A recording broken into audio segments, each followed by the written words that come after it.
नमस्ते। बिपिन चंद्रा की किताब इंडिया स्ट्रगल फॉर इंडिपेंडेंस पर हमारी इस विस्तृत बातचीत में आपका स्वागत है। पिछले हिस्से में हमने गदर क्रांतिकारियों के वो जबरदस्त थोड़े रोमांटिक से कारनामों की बात की थी। वो फर्स्ट वर्ल्ड वॉर के दौरान विदेशों में बसे भारतीयों का एक जोशीला एकदम नाटकीय जवाब था। हाँ बिल्कुल, बहुत ड्रामेटिक था वो सब। लेकिन अब हम फोकस शिफ्ट कर रहे हैं भारत के अंदर।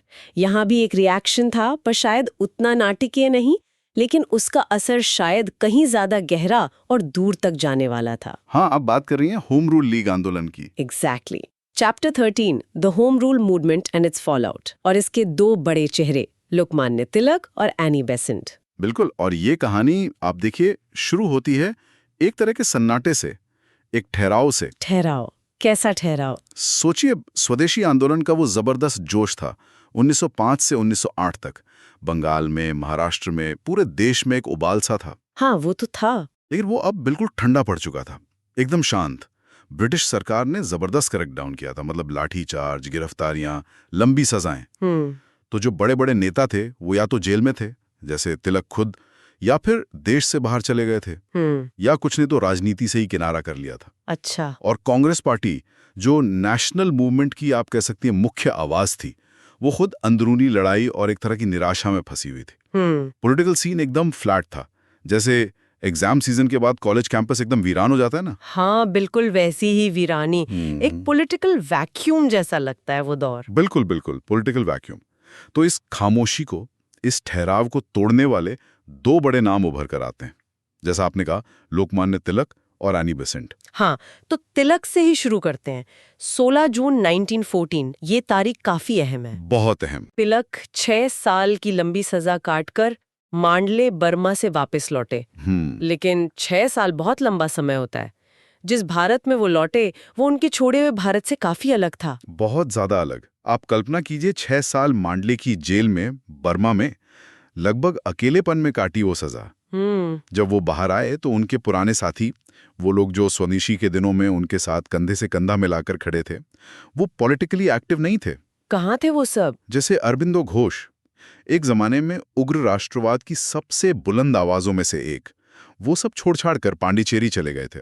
आध्यात्मिक जीवन जी रहे थे, एक तरह से सन्यासी बन गए थे। ओ, लाला लाजपत राय, पंजाब केसरी जी, वो देश में ही नहीं थे, वो उस समय अमेरिका में थे। तो मतलब मैदान काफी हद तक खाली हो गया था, पुराने खिलाड़ी मौजूद नहीं थे। और इंडियन नेशनल कांग्रेस, जिसका तिलक खुद एक जमाने में बहुत बड़ा चेहरा थे, गरम दल के नेता थे, जी, उसकी क्या हालत थी? सूरत स्प्लिट याद है? हाँ, गरम दल और नरम दल का विभाजन। बिल्कुल, उस विभाजन ने पार्टी की कमर तोड़ दी थी। वो घाव अभी भरा नहीं था, दोनों फैक्शंस के बीच कड़वाहट थी। फिर स्वदेशी आंदोलन के जो कार्यकर्ता थे, उन पर सरकार का भारी दमन हुआ था। हेवी गवर्नमेंट रिप्रेशन, इसने कार्यकर्ताओं का मनोबल तोड़ा था। बहुत सारे लोग डर गए थे या थक गए थे। और फिर वो 1909 के सुधार भी तो थे, मॉडले मिंटो रिफॉर्म्स। हाँ, वो भी एक फैक्टर था।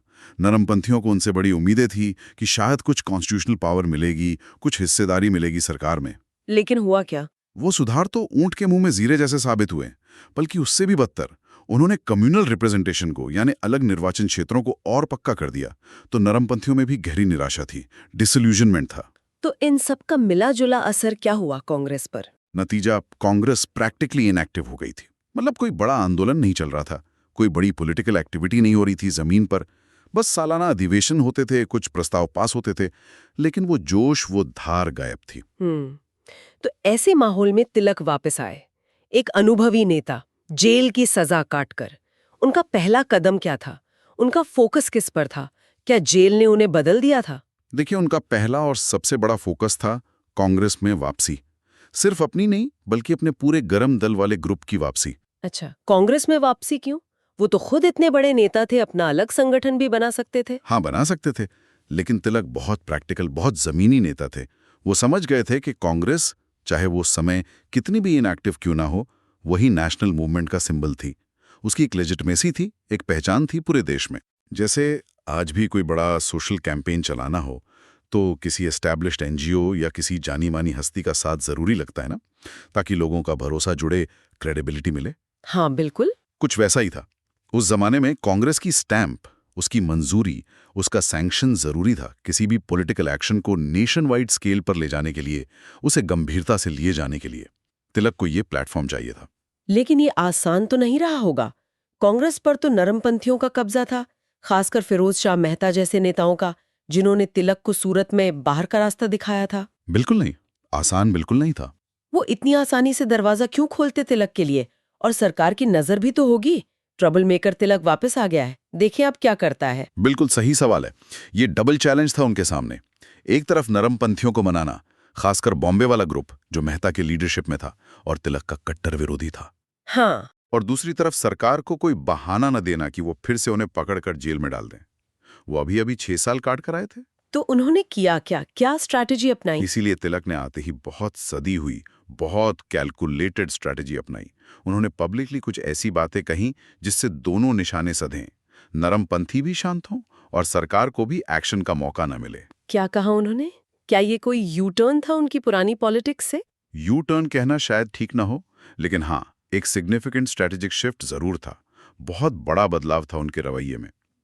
उन्होंने दो टूक शब्दों में कहा, और ये उनके शब्द हैं, करीब करीब, मैं एक बार में ही स्पष्ट कर दूं कि हम भारत में प्रशासन की व्यवस्था में सुधार, reform of the system of administration के लिए प्रयास कर रहे हैं, ना कि सरकार को उखाड़ फेंकने के लिए, ओवरथ्रो ऑफ गवर्नमेंट। ओह, ये तो बड़ा बयान था। बहुत बड़ा। उन्होंने आगे कहा, जैसे आयरिश होम रूलर्स आयरलैंड में कर रहे हैं। उन्होंने साफ कर दिया कि उनका मकसद ब्रिटिश हुकूमत को खत्म करना नहीं है, बल्कि उसके अंदर रहते हुए एडमिनिस्ट्रेटिव रिफॉर्म्स लाना है, सेल्फ गवर्नमेंट हासिल करना है। और आयरिश होम रूल का उदाहरण देना भी सिग्निफिकेंट था। हाँ, क्योंकि वो उस समय ब्रिटेन में एक जाना माना कॉन्स्टिट्यूशनल आंदोलन था। तो ये नरमपंथियों को एक तरह का सिग्नल था कि मैं अब कॉन्स्टिट्यूशनल दायरे में काम करने को तैयार हूं। अच्छा, तो ये तो हुई सरकार उखाड़ने वाली बात। उन्होंने अपनी मंशा साफ कर दी, सिस्टम में बदलाव, सरकार का तख्ता पलट नहीं। लेकिन हिंसा के बारे में क्या? स्वदेशी आंदोलन के दौरान बंगाल और महाराष्ट्र में काफी हिंसा हुई थी। हाँ, हुई थी। और तिलक पर उसे उकसाने के आरोप भी लगे थे, जिसके लिए उन्हें सजा भी हुई थी। उसके बारे में क्या कहा उन्होंने? पॉइंट था उनकी स्ट्रेटजी का। उन्होंने हिंसा की भी साफ शब्दों में निंदा की। उन्होंने कहा कि भारत के अलग अलग हिस्सों में जो हिंसा की घटनाएं हुई हैं, वो ना सिर्फ उन्हें नागवार लगती हैं, मतलब रिपग्नेंट लगती हैं, बल्कि उनकी राय में इन घटनाओं ने हमारी पॉलिटिकल प्रोग्रेस की रफ्तार को धीमा ही किया है। अच्छा, तो उन्होंने हिंसा से खुद को अलग कर लिया। बिल्कुल। ये कहकर उन्होंने खुद को एक्सट्रीमिस्ट वायलेंस से, जो कुछ क्रांतिकारी समूह उस समय भी कर रहे थे, पूरी तरह अलग कर लिया। ये नरमपंथियों के लिए एक बड़ा रीएश्योरेंस था कि तिलक अब बदल गए हैं। और बात यहीं खत्म नहीं हुई शायद। नहीं, बात यहीं खत्म नहीं हुई। उन्होंने ब्रिटिश क्राउन के प्रति अपनी वफादारी, लॉयल्टी का भी आश्वासन दिया। वफादारी क्राउन के प्रति? हाँ, याद रखिए, फर्स्ट वर्ल्ड वॉर चल रहा था, ब्रिटेन एक बड़ी लड़ाई लड़ रहा था। तो तिलक ने कहा कि संकट की इस घड़ी में सभी भारतीयों को ब्रिटिश सरकार की मदद करनी चाहिए। ये तो बड़ा दिलचस्प कॉम्बिनेशन है। एक तरफ होम रूल यानी सेल्फ गवर्नमेंट की मांग, दूसरी तरफ क्राउन के प्रति वफादारी और युद्ध में मदद की अपील भी। ये क्या था? क्या ये सिर्फ एक पॉलिटिकल चाल थी, नरमपंथियों और सरकार को खुश करने के लिए, या वो सच में ऐसा मानते थे? देखिए, इसे प्योरली एक नजरिए से देखना मुश्किल है। ये यकीनन एक बहुत श्रूड, बहुत चालाकी भरी पॉलिटिकल स्ट्रैटेजी थी, इसमें कोई शक नहीं। हाँ, वो तो है। इससे नरमपंथियों को यह संदेश किया कि तिलक अब बदल गए हैं। वो पहले वाले घरंदल के नेता नहीं रहे जो सिर्फ टकराव चाहते थे। वो कॉन्स्टिट्यूशनल दायरे में काम करने को तैयार है, कॉम्प्रोमाइज करने को तैयार है। और सरकार को भी मैसेज गया। बिल्कुल। सरकार को भी कोई इमीडिएट बहाना नहीं मिला कि वो उन पर क्रैकडाउन करें। तिलक कह रहे थे कि हम तो लॉयल हैं, हम तो युद्ध में मदद करना चाहते हैं, हम तो बस आइलैंड की तरह होम रूल मांग रहे हैं। लेकिन क्या ये सिर्फ स्ट्रैटेजी ही थी? शायद नहीं। ये उस समय की पॉलिटिकल रियलिटी भी थी। विश्व युद्ध चल रहा था, ब्रिटिश साम्राज्य अपनी पूरी ताकत से लड़ रहा था। ऐसे में सीधे टकराव का रास्ता चुनना शायद तिलक को प्रैक्टिकल न लगा हो सकता है उन्हें लगा हो कि ये सही समय नहीं है। और 6 साल की जेल का भी असर हो सकता है। बिल्कुल हो सकता है। 6 साल का एकांत, वो चिंतन मनन, इसने उन्हें थोड़ा और प्रैग्मेटिक, थोड़ा और यथार्थवादी बना दिया हो। तो ये स्ट्रैटेजी, पॉलिटिकल रियलिटी और शायद पर्सनल इवोल्यूशन का एक मिक्सचर रहा होगा। ठीक है, तो तिलक अपनी वापसी की जमीन तैयार कर रहे थे, कांग्रेस के दरवाजे पर दस्तक दे रहे थे, बहुत संभल कर। हाँ, बिल्कुल। इसी दौरान एक और शख्सियत भारतीय राजनीति के मंच पर तेजी से उभर रही थी, एनी बेसेंट। इनका नाम भी होम रूल आंदोलन से अभिन्न रूप से जुड़ा है। जी हाँ, एनी बेसेंट एक बहुत ही फैसिनेटिंग फिगर थी वो। 1914 में वो 66 साल की थी।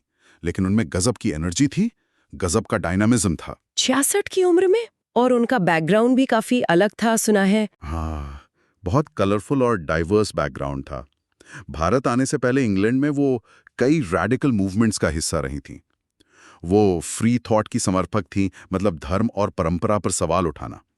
वो रेडिकलिज्म की समर्थक थीं, यानी समाज में बड़े बदलावों की वकालत करना। वो फेबियनिज्म से भी जुड़ी थीं, जो धीरे धीरे होने वाले सोशलिज्म की बात करता था। बाप रे, काफी कुछ था। हाँ, और फिर थियोसॉफी, और और सबसे महत्वपूर्ण थियोसॉफी।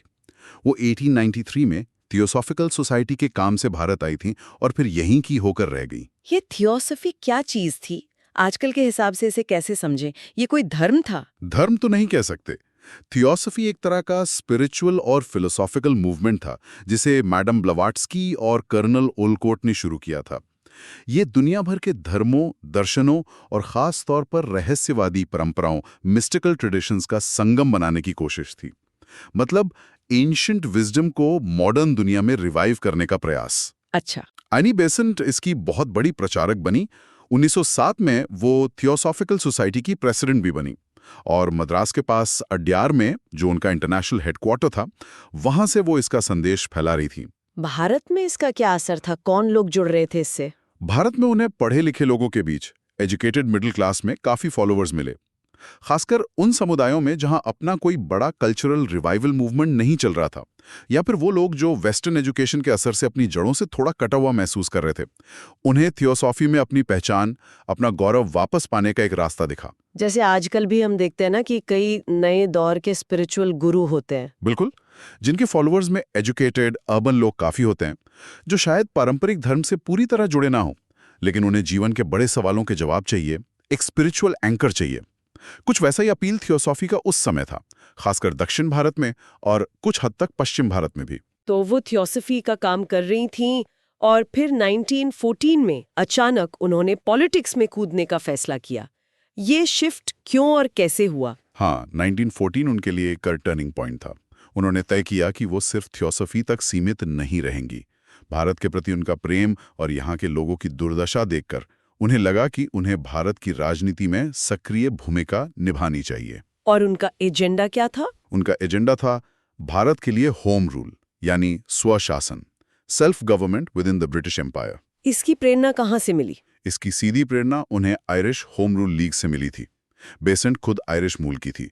वो आयरलैंड के उस लंबे संघर्ष से बहुत प्रभावित थी, जहां लोग ब्रिटिश हुकूमत के अंदर ही अपने लिए ज्यादा अधिकार और सेल्फ गवर्नमेंट मांग रहे थे।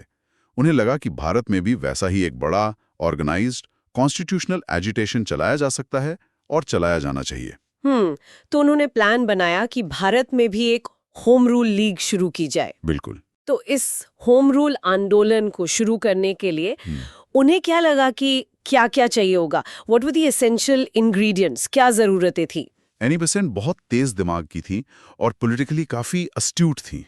उन्होंने जल्दी ही भांप लिया कि भारत में कोई भी बड़ा पॉलिटिकल मूवमेंट खड़ा करने के लिए दो चीजें एब्सोल्युटली एसेंशियल हैं, बहुत जरूरी है। क्या थी वो दो चीजें? पहली, कांग्रेस की मंजूरी, कांग्रेस का सैंक्शन, क्योंकि कांग्रेस ही अकेली Akhil Bharatiya all India political body थी। उसकी अपनी एक पहचान थी, एक इज्जत थी, एक नेटवर्क था।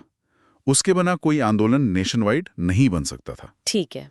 और दूसरी चीज, गरम दल वालों का, खासकर तिलक जैसे नेताओं का सक्रिय सहयोग, active cooperation of the extremists. अच्छा, ऐसा क्यों? नरमपंथी तो थे ही कांग्रेस में। क्योंकि बेसेंट जानती थीं कि भीड़ को खींचने की, लोगों को मोबिलाइज करने की जो ताकत गरम दल वालों में थी, खासकर तिलक में, वो नरमपंथियों में कम थी। नरमपंथी भले ही रिस्पेक्टेड थे, पढ़े लिखे थे, कॉन्स्टिट्यूशनल आर्ग्यूमेंट्स में माहिर थे, लेकिन वो मास लीडर्स नहीं थे उस तरह से। बेसेंट को लगा कि अगर कांग्रेस की ब्लेसिंग मिल जाए और तिलक का जोशीला सपोर्ट मिल जाए तो होम रूल का नारा पूरे देश में गूंज सकता है। नरमपंथियों का दिमाग और गरमपंथियों का दम, ये कॉम्बिनेशन चाहिए था उन्हें। अच्छा, तो उन्होंने इसके लिए क्या किया? उनका प्लान ऑफ एक्शन क्या था? उनका प्लान ऑफ एक्शन क्लियर था। उन्होंने अपनी पूरी एनर्जी, अपना पूरा इन्फ्लुएंस इसी काम में लगा दिया, नरमपंथियों को मनाने में। वो गोखले से मिली, फिरोज शाह मेहता से मिली, दूसरे मॉडरेट नेताओं से मिली, उन्हें समझाया बुझाया कि भाई अब पुरानी बातें भूल जाओ, सूरत की कड़वाहट पीछे छोड़ो, देश हित में यही है कि तिलक और उनके साथियों के लिए कांग्रेस के दरवाजे खोलो, उन्हें वापस पार्टी में लाओ। तो वो एक तरह से मीडिएटर की भूमिका निभा रही थी। बिल्कुल, एक मध्यस्थ की भूमिका, दोनों फैक्शंस के बीच, नरम दल और गरम दल के बीच पुल बनाने की कोशिश कर रही थी। अच्छा, तो ये दिलचस्प डायनामिक्स बन रही थी। एक तरफ तिलक खुद नरमपंथियों को अश्योरेंसेस दे रहे थे, अपनी स्ट्रैटेजी बदल रहे थे, कह रहे थे कि मैं बदल गया हूँ। हाँ। दूसरी तरफ एनी बेसेंट, जो खुद एक बाहरी लेकिन सम्मानित शख्सियत थी, वो नरमपंथियों पर प्रेशर बना रही थी कि तिलक को वापस लो। मतलब डबल प्रेशर पड़ रहा था नरमपंथी लीडरशिप पे। बिल्कुल, माहौल बन रहा था। कांग्रेस के अंदर भी सुगबुगाहट थी, उम्मीदें जग रही थीं कि शायद इस बार 1914 के अधिवेशन में कांग्रेस फिर से एकजुट हो जाए, पुराने गिले शिकवे दूर हो जाएं। तो फिर क्या हुआ? दिसंबर 1914 में कांग्रेस का सालाना अधिवेशन हुआ मद्रास में, एनी बेसेंट का शहर। क्या तिलक और बाकी गरम दल वाले वापस आ पाए? क्या एनी बेसेंट की कोशिशें कामयाब हुईं? नहीं, उस साल कामयाबी हाथ नहीं लगी, निराशा ही मिली, वो कोशिश नाकाम रही। ओह, क्यों? क्या हुआ अधिवेशन में? अधिवेशन में फिरोज शाह मेहता और उनका जो बॉम्बे वाला ग्रुप था वो बहुत हावी रहा। मेहता तिलक के पुराने और कट्टर विरोधी थे। वो किसी भी कीमत पर तिलक की वापसी नहीं चाहते थे। उन्हें लगता था तिलक कांग्रेस के लिए खतरा है। उन्होंने गोपाल कृष्ण गोखले, जो वैसे तिलक के प्रति इतने हॉस्टाइल नहीं थे, थोड़े नरम थे, और बंगाल के जो नरमपंथी नेता थे उनको भी अपने पक्ष में कर लिया। उन्हें कन्विंस कर लिया कि तिलक को बाहर रखना ही ठीक है। तो बहुमत ने गरम दल वालों को बाहर रखने का ही फैसला किया। हाँ, बहुमत ने यही फैसला किया। प्रस्ताव गिर गया, दरवाजे बंद ही रहे। ओह, मतलब तिलक के सारे बयान, एनी बेसेंट की सारी मध्यस्थता सब बेकार गई। ऐसा क्यों हुआ? क्या सिर्फ पुरानी दुश्मनी थी, पर्सनल राइवलरी थी मेहता और तिलक की, या कोई आइडियोलॉजिकल रीजन भी था? देखिए, दोनों ही बातें थीं। इसमें पर्सनल बिटरनेस जो सूरत विभाजन के समय पैदा हुई थी वो तो थी ही। फिरोज शाह मेहता जैसे नेता तिलक को फंडामेंटली डिसरप्टिव मानते थे कांग्रेस के लिए। उन्हें लगता था ये आएंगे तो फिर से तोड़फोड़ होगी। और आइडियोलॉजिकल डिफरेंसेस वो भी थे। नरमपंथी कॉन्स्टिट्यूशनल पॉलिटिक्स में यकीन रखते थे, धीरे धीरे स्टेप बाय स्टेप सुधार चाहते थे। उन्हें डर था कि तिलक और उनके साथी अगर कांग्रेस में वापस आए तो फिर से मास एजिटेशन, बॉयकॉट जैसी बातें शुरू हो जाएंगी। इससे सरकार नाराज होगी और जो थोड़े बहुत अधिकार मिले हैं वो भी चले जाएंगे। ये कुछ वैसा ही था जैसे कभी कभी स्टूडेंट पॉलिटिक्स में होता है ना, कि एक ग्रुप दूसरे ग्रुप को सिर्फ इसलिए साथ नहीं लेना चाहता क्योंकि उनका काम करने का तरीका अलग है, ज्यादा रेडिकल है, भले ही लक्ष्य एक ही क्यों ना हो। और शायद मेहता का गुट कांग्रेस पर अपनी पकड़ भी ढीली नहीं करना चाहता था। ये भी एक बड़ा फैक्टर था। पावर पॉलिटिक्स तो हर जगह होती है। मेहता और उनका बॉम्बे ग्रुप कांग्रेस पर हावी था, वो अपने डोमिनेंस क्यों छोड़ते? तो तिलक और बेसेंट के लिए ये बड़ा झटका रहा होगा, काफी निराशा हुई होगी, सेटबैक था ये। हाँ, निराशा तो हुई, डिसअपॉइंटमेंट बहुत थी। उन्हें लगा था कि शायद नरमपंथी अब ज्यादा रिसेप्टिव होंगे, खासकर युद्ध के माहौल में। लेकिन ऐसा हुआ नहीं। फिरोज शाह मेहता बहुत पावरफुल साबित हुए। लेकिन क्या उन्होंने हार मान ली? क्या वो चुप बैठ गए? नहीं, और यहीं पे कहानी दिलचस्प हो जाती है। यहीं उनकी लीडरशिप क्वालिटी दिखती है। उन्होंने हार नहीं मानी। They didn't just sit back and sulk. उन्होंने तय किया कि ठीक है, कांग्रेस अभी तैयार नहीं है तो हम इंतजार नहीं करेंगे। मतलब? उन्होंने फैसला किया कि वो कांग्रेस पर दबाव तो डालते रहेंगे कि वो गरम दल वालों को वापस ले, ये कोशिश जारी रहेगी, लेकिन साइड बाय साइड हम अपनी पॉलिटिकल एक्टिविटी खुद शुरू करेंगे। हम अपने दम पर आगे बढ़ेंगे। यानी प्लान बी एक्टिवेट हो गया। क्या बात। अगर कांग्रेस साथ नहीं आ रही तो हम अपना रास्ता खुद बनाएंगे। एग्जैक्टली। कांग्रेस का इंतजार किए बिना होम रूल का एजेंडा लेकर जनता के बीच जाएंगे। एग्जैक्टली। उन्होंने फैसला कर लिया कि वो अपने दम पर होम रूल के लिए आंदोलन खड़ा करेंगे। कांग्रेस की मंजूरी मिले तो बहुत अच्छा, न मिले तो भी आंदोलन रुकेगा नहीं। We will go it alone if necessary. और यहीं से, इसी निराशा और इसी संकल्प से होम रूल लीग्स की स्थापना की जमीन तैयार होती है। तो ये थी वो पृष्ठभूमि, वो पूरा कॉन्टेक्स्ट जिसमें होम रूल आंदोलन ने जन्म लिया। एक तरफ राजनीति में ठहराव और निराशा का माहौल, हाँ, दूसरी तरफ तिलक की वापसी, उनकी बदली हुई रणनीति, कांग्रेस में आने की कोशिशें, बिल्कुल। तीसरी तरफ एनी बेसेंट का एक नया जोश, एक नया आइडिया लेकर आना आयरिश मॉडल पर, हाँ, और उनकी मध्यस्थता की कोशिशें। और इन सब के बीच कांग्रेस के अंदर की गुटबाजी, पुरानी कड़वाहटें और नरमपंथियों का प्रतिरोध। बिल्कुल सही। ये पूरा बैकग्राउंड समझना इसलिए भी क्रूशल है क्योंकि इससे पता चलता है कि होम रूल आंदोलन सिर्फ एक रिएक्शन नहीं था। ये हवा में से पैदा नहीं हुआ।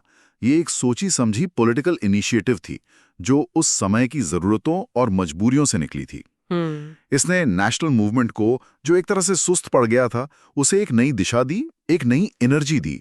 और ये उस समय हुआ जब इसकी सबसे ज्यादा जरूरत थी। और ये सोचने वाली बात है, जैसा आपने पहले इशारा किया, अगर फिरोज शाह मेहता 1914 में इतने अड़ियल न होते या गोखले का रुख कुछ और होता और तिलक उसी समय कांग्रेस में वापस आ जाते, हाँ, तो क्या होम रूल लीग्स की जरूरत ही पड़ती? क्या उनका रूप कुछ और होता या कांग्रेस ही वो आंदोलन चलाती? हिस्ट्री कैसे अलग होती? ये वाकई एक बड़ा व्हाट इफ है हिस्ट्री का।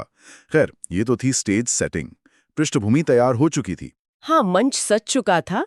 अब देखते हैं कि इस मंच पर तिलक और बेसेंट ने अलग अलग अपनी लीग्स कैसे और कब शुरू की, उनके ऑब्जेक्टिव्स क्या थे, उनका स्ट्रक्चर कैसा था और उनका असर क्या हुआ। बिल्कुल। चलिए आगे बढ़ते हैं।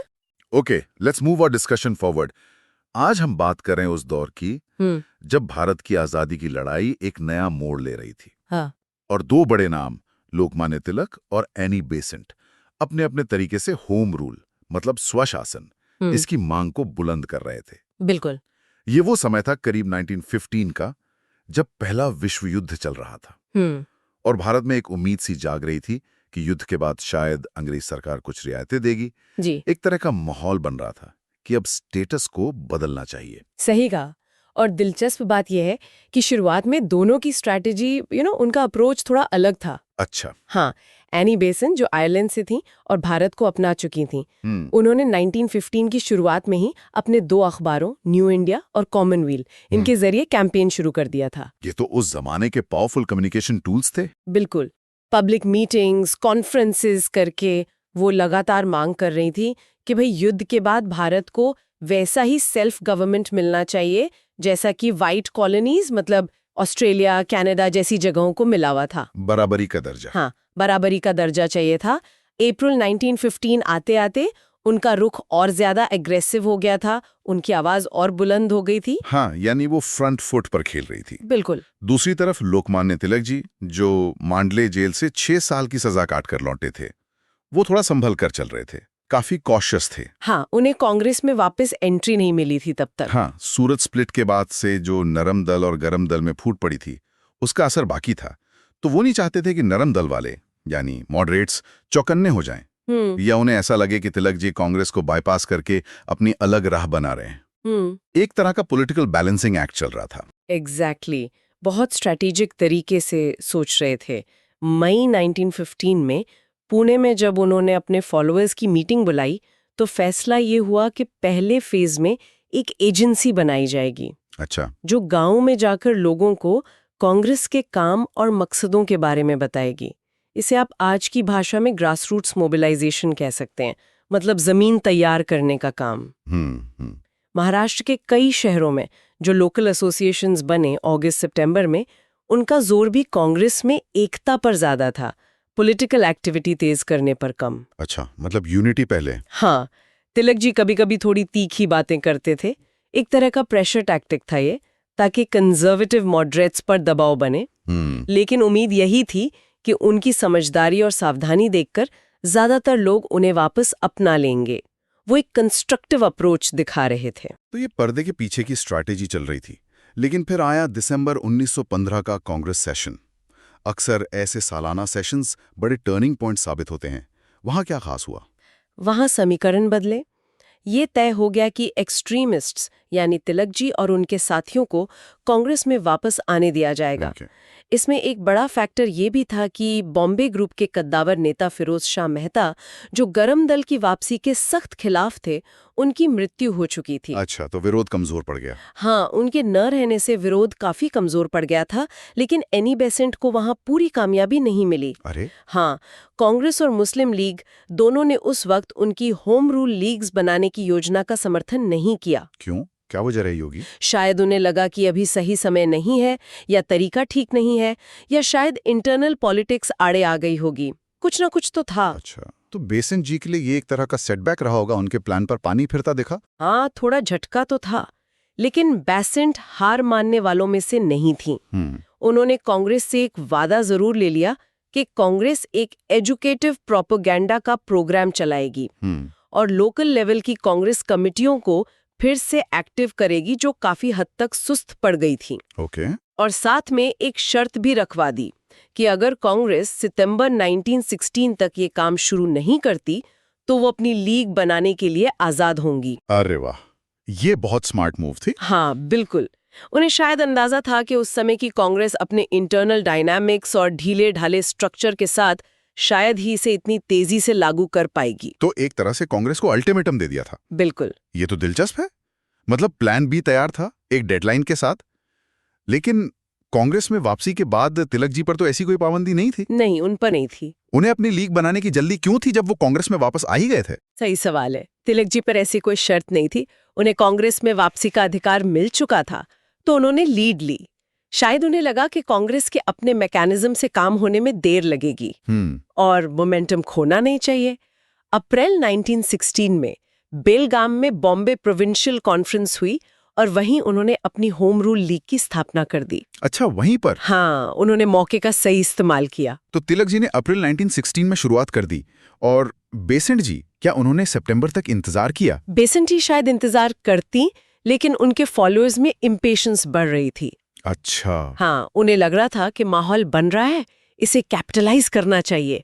आजकल के युवा कार्यकर्ताओं की तरह, जिन्हें लगता है कि strike while the iron is hot. हाँ हाँ बिल्कुल। उन्होंने बेसेंट जी से परमिशन ली और होम रूल ग्रुप्स बनाने शुरू कर दिए। जमनादास, द्वारकादास, शंकरलाल बैंकर और इंदुलाल याज्ञिक जैसे जोशीले नेताओं ने बॉम्बे से यंग इंडिया नाम का अखबार निकाला। Young India? हाँ, और एक ऑल इंडिया प्रोपेगेंडा फंड भी शुरू किया ताकि क्षेत्रीय भाषाओं और अंग्रेजी में पैम्फलेट्स छापे जा सकें। मतलब प्रचार प्रसार का पूरा इंतजाम। जबरदस्त तैयारी। बिल्कुल। जैसे ही सितंबर 1916 आया और कांग्रेस की तरफ से वादा किया गया, काम शुरू होने के कोई आसार नहीं दिखे, एनी बेसेंट ने भी अपनी होम रूल लीग बनाने की घोषणा कर दी। तो मतलब प्लान बी एक्टिवेट हो गया? हाँ, जॉर्ज अरुंडेल, जो बेसेंट जी के थियोसॉफिकल सोसाइटी के काम में करीबी सहयोगी थे और अच्छे ऑर्गेनाइजेशनल स्किल्स रखते थे, उनको ऑर्गेनाइजिंग सेक्रेटरी बनाया गया। तो अब मैदान में दो होम रूल लीग्स थी, एक तिलक जी की, दूसरी बेसेंट जी की। हाँ जी। क्या इनमें आपस में कोई टकराव, कोई टर्फ वॉर नहीं हुई, जैसे आजकल देखते हैं क्रेडिट लेने की होड़ या मेरी पार्टी तेरी पार्टी वाला मामला? नहीं, और यही इस दौर की एक खास बात है। दोनों नेताओं ने बड़ी समझदारी दिखाई। कमाल है। आपस में टकराव टालने के लिए कार्यक्षेत्र बांट लिए, क्लियर डिमार्केशन कर लिया। तिलक जी की लीग का काम महाराष्ट्र, बॉम्बे शहर छोड़कर कर्नाटक, सेंट्रल प्रोविंसेस और बराड़ तक सीमित रहा। ये वो इलाके थे जहां तिलक जी का प्रभाव जबरदस्त था। उनका गढ़ था एक तरह से। हाँ बिल्कुल। बाकी पूरे भारत की जिम्मेदारी एनी बेसेंट की लीग को दी गई, जिनका नेटवर्क ज्यादा फैला हुआ था। एक पैन इंडिया अपील थी। अच्छा। दोनों लीग्स मर्ज क्यों नहीं हुई, इस पर बेसेंट ने खुद बहुत कैंडिडली कहा था, उनके कुछ अनुयायी मुझे नापसंद करते थे और मेरे कुछ अनुयायी उन्हें, लेकिन हम दोनों के बीच कोई झगड़ा नहीं था। अरे वाह, कितनी ईमानदारी। हाँ, ये दिखाता है कि उस दौर के लीडर्स कितने व्यवहारिक थे। निजी पसंद नापसंद या गुटबाजी को राष्ट्रीय लक्ष्य के आड़े नहीं आने दिया। मकसद साधना ज्यादा जरूरी था, संगठन का स्वरूप उतना नहीं। कितना प्रैक्टिकल अप्रोच था। ये वाकई सीखने वाली बात है। मतलब ईगो क्लैश से ऊपर उठकर कॉमन गोल पे फोकस करना। आजकल की राजनीति में ये कमी देखने को मिलता है। खैर, कार्यक्षेत्र तो बट गया, फिर तिलक जी ने अपनी लीग का काम कैसे आगे बढ़ाया? सिर्फ लीग बना देना काफी नहीं होता। सही बात है। तिलक जी ने पूरे महाराष्ट्र का तूफानी दौरा किया। अच्छा। अपने भाषणों से होम रूल की मांग को समझाया और पॉपुलर बनाया। उनके एक तर्क बहुत मशहूर हुआ जो आम आदमी को सीधे दिल में उतरता था। भारत उस बेटे की तरह है जो बड़ा हो गया है, मैच्योर हो गया है। अब ये सही समय है कि ट्रस्टी या पिता यानी अंग्रेज सरकार उसे उसका हक, उसका जायज हिस्सा दे दें। भारत के लोगों को ये करवाना ही होगा, ये उनका अधिकार है। वाह, कितनी सीधी, सरल और पावरफुल एनालॉजी। हाँ, जैसे घर में बड़े बेटे को उसकी जिम्मेदारी और हक सौंपने की बात हो। ये बात लोगों से तुरंत कनेक्ट कर गई, जैसे आजकल कोई रिलेटेबल मीम वायरल हो जाता है। हाँ, ये एनालॉजी तो आज भी घरों में समझ आ जाएगी। बिल्कुल रिलेटेबल। लेकिन क्या उन्होंने सिर्फ पॉलिटिकल आज़ादी की ही बात की या स्वराज के मुद्दे को और चीज़ों से भी जोड़ा? नहीं, उन्होंने इसे और ब्रॉडर पर्सपेक्टिव दिया। उन्होंने स्वराज को भाषाई राज्यों के गठन अच्छा। और वर्नाक्युलर एजुकेशन यानी मातृभाषा में शिक्षा की मांग से जोड़ा। ये उस समय के हिसाब से बहुत दूर की सोच थी। हाँ, ये तो बहुत आगे की बात थी। वो कहते थे मराठी, तेलुगु और कन्नड़ भाषी इलाकों के लिए अलग अलग राज्य बनाओ। ये सिद्धांत तो स्वतः स्पष्ट है कि शिक्षा मातृभाषा में दी जानी चाहिए। क्या अंग्रेज अपने लोगों को फ्रेंच में पढ़ाते हैं? क्या जर्मन अंग्रेजी में पढ़ाते हैं या तुर्क फ्रेंच में? सही तर्क है। मतलब अपनी भाषा, अपनी संस्कृति का सम्मान जरूरी है। यहाँ तक कि 1915 की बॉम्बे प्रोविंशियल कॉन्फ्रेंस में जब वीबी अलूर गोखले जी की मृत्यु पर शोक प्रस्ताव का समर्थन करने उठे, तो तिलक जी ने उनसे कहा, कन्नड़ भाषा का अधिकार स्थापित करने के लिए कन्नड़ में बोलो।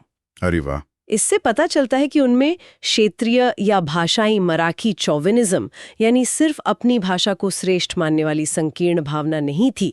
वो लिंग्विस्टिक डाइवर्सिटी की अहमियत समझते थे।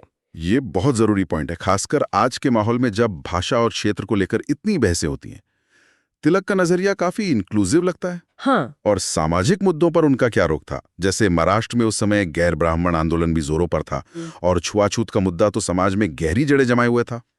इन पर तिलक जी क्या सोचते थे? इन मामलों में भी उनका नजरिया काफी सुलझा हुआ और प्रैग्मेटिक लगता है। अच्छा। जब महाराष्ट्र में गैर ब्राह्मणों ने सरकार को एक अलग ज्ञापन देकर खुद को एडवांस्ड क्लासेस, जो मुख्यतः ब्राह्मण थे, की मांगों से अलग कर लिया, तो कुछ लोगों ने इसका विरोध किया। लेकिन तिलक जी ने अपने साथियों से कहा कि धीरज रखो, पेशेंस रखो।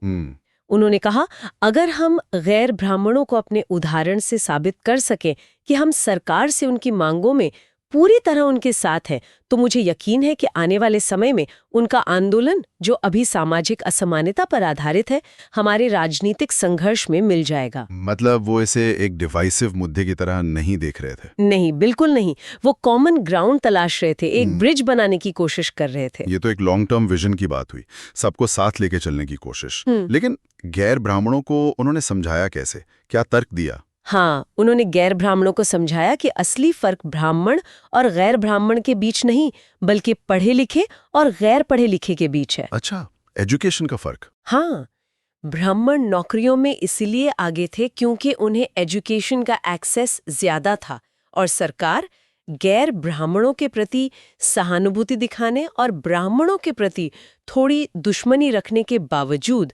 प्रशासन चलाने के लिए पढ़े लिखे ब्राह्मणों को नौकरी देने के लिए मजबूर थी। मतलब मुद्दा एजुकेशन और अपॉर्चुनिटी का है, सिर्फ जाति का नहीं। ये तो बहुत महत्वपूर्ण बात कही। और छुआछूत के मुद्दे पर एक कॉन्फ्रेंस में उन्होंने जो घोषणा की, वो उस जमाने के हिसाब से रेवोल्यूशनरी थी। क्या कहा उन्होंने? उन्होंने कहा, अगर कोई भगवान छुआछूत को बर्दाश्त करेगा तो मैं उसे भगवान ही नहीं मानूंगा। ओह, ये बहुत बड़ी, बहुत हिम्मत वाली बात थी उस समय कहना। हाँ, बिल्कुल, खासकर उनके जैसे कद के नेता के लिए। निश्चित रूप से ये दिखाता है कि वो सिर्फ पॉलिटिकल आजादी नहीं, बल्कि सोशल जस्टिस, सामाजिक बराबरी की भी बात सोच रहे थे। पर एक सवाल और उठता है, क्या उनके भाषणों में धार्मिक अपील होती थी? अक्सर उन पर यह आरोप लगता है कि वो हिंदू राष्ट्रवाद को बढ़ावा देते थे। हाँ, ये सवाल आता है। इस होम रूल वाले दौर के भाषणों में क्या ऐसा कुछ मिलता है? ये एक महत्वपूर्ण सवाल है। देखिए, इस दौर के यानी होम रूल लीग के समय के उनके भाषणों में हमें धार्मिक अपील का कोई निशान नहीं मिलता। अच्छा? हाँ, होम रूल की मांग पूरी तरह से सेक्युलर आधार पर की जा रही थी। अंग्रेज विदेशी इसलिए नहीं थे कि उनका धर्म अलग था, बल्कि इसलिए कि उनका रूल एक्सप्लॉयटेटिव था, वो भारत के हित में काम नहीं करते थे। मतलब हितों का टकराव था। बिल्कुल, उन्होंने साफ कहा, जो इस देश के लोगों के लिए फायदेमंद काम करता है, चाहे वो मुसलमान हो या अंग्रेज, वो विदेशी नहीं है। विदेशीपन का ताल्लुक हितों से है, इंटरेस्ट से है। विदेशीपन का मतलब निश्चित रूप से गोरी या काली चमड़ी या धर्म से नहीं है। ये उस दौर में राष्ट्रवाद की एक बहुत प्रगतिशील और समावेशी परिभाषा थी। हाँ, बिल्कुल, जो धर्म या नस्ल के बजाय पूरी तरह से हितों और नियत पर आधारित थी। एक विचार जो आज भी बहुत रेलेवेंट है, नेशन फर्स्ट वाली बात, पहचान से ज्यादा काम और नियत पर जोर। ये परिभाषा तो वाकई गहरी और सोचने पे मजबूर करती है। अच्छा, ये तो हुई विचारधारा की बात। तिलक जी की लीग ने जमीनी स्तर पर प्रचार कैसे किया? क्या सिर्फ भाषण होते थे या कुछ और भी, जैसे आजकल पार्टियां पैम्फलेट्स बांटती हैं, सोशल मीडिया पे कैंपेन्स चलाती हैं? हाँ, प्रोपेगेंडा पर काफी जोर था।